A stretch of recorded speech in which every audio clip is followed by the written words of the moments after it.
the advances now in fetoscopy particularly and the minimally invasive surgeries, which is upcoming in all branches, has now helped us to go for in utero treatment prior to the birth of the baby. And broadly, this has been classified into percutaneous needle-based procedure and shunt. So this is most commonly done by the fetal radiologists or the fetal enthusiasts. Then we have the fetoscopic procedures. Fetoscopic procedures require a tertiary center, usually not done in the diagnostics or the lower center. So you need a good anesthetic setup for fetoscopic procedure, more so like a laparoscopic, the setup which is required for laparoscopy, that sort of setup you require. And open surgical repairs, again, OT setup is required. So that's about the invasiveness also, right? So, and that's how you can classify the fetal interventions.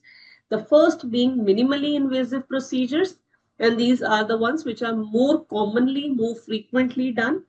Then we have the fetoscopic laser and ablative therapies. It's upcoming and is being done frequently. Then the fetal surgeries, they are relatively rare because of their invasiveness and the risks associated. We do have a segment called novel and the experimental part, which is in utero stem cell therapy and the gene therapy. It is under research, but who knows, in 5-10 years it will be upcoming. Okay, so least invasive ones are the percutaneous one, like the Cordocentesis, Aortic Valvuloplasty, Thoracentesis, and the placement of thoracoamniotic shunts. Then we have Vesicocentesis and the radiofrequency ablation. Fetoscopic procedures include the laser ablations in the twin transfusion syndrome, myelomeningocele repair, and one of the oldest, the tracheal balloon occlusion or CBH. Open repair, anything which is very big and causing mass effect might require an open repair. For example, a large sacrococcygeal teratoma or a large myelomeningocele. We'll be discussing each one of these. Now, what is the role of ultrasound? Ultrasound will give you a real-time intraoperative monitoring, and it is indispensable because you need guidance during the intervention and you require the monitoring of the fetus while you are doing the procedure. So there is a continuous monitoring, and this is indispensable as mentioned. So this is about the during the therapy. Ultrasound is equally important for pre-procedural planning.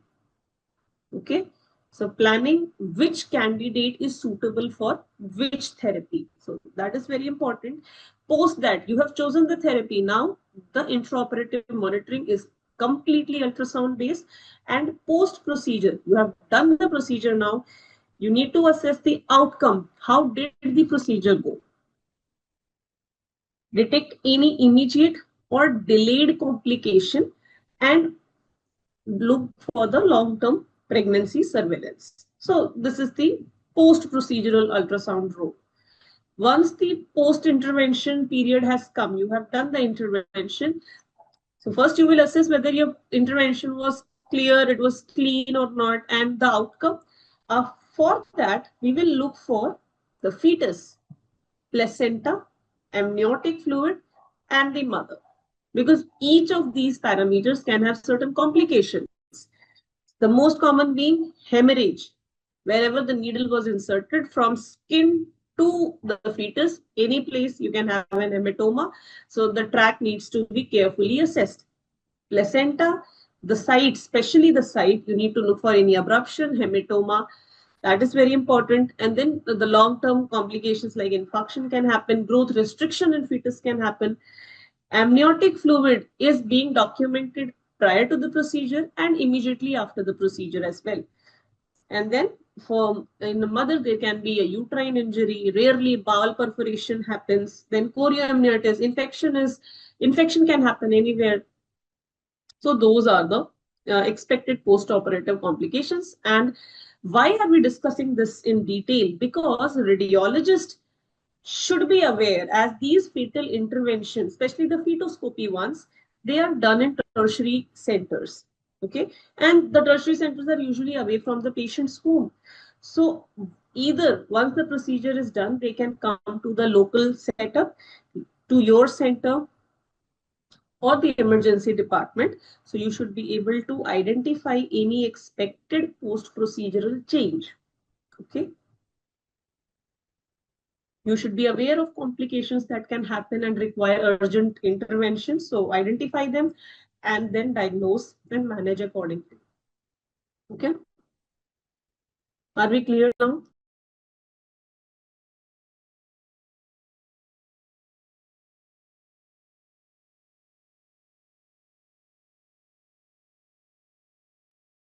And most important is to do a good level to identify the pathologies that are amenable to treatment. In utero therapy is going to change the life of both mother and child. So it's very important to detect anomalies that are amenable to intervention. So that's why radiologists should be ready for identifying, treating, and doing the follow-up. Everything included. So the first and foremost thing is to confirm the accurate diagnosis. If you have picked one diagnosis, say you're doing a level 2 scan and you get TOF, will you stop looking at other organs? No, you will still assess head to toe. So abnormalities that were initially thought to be isolated may not be so.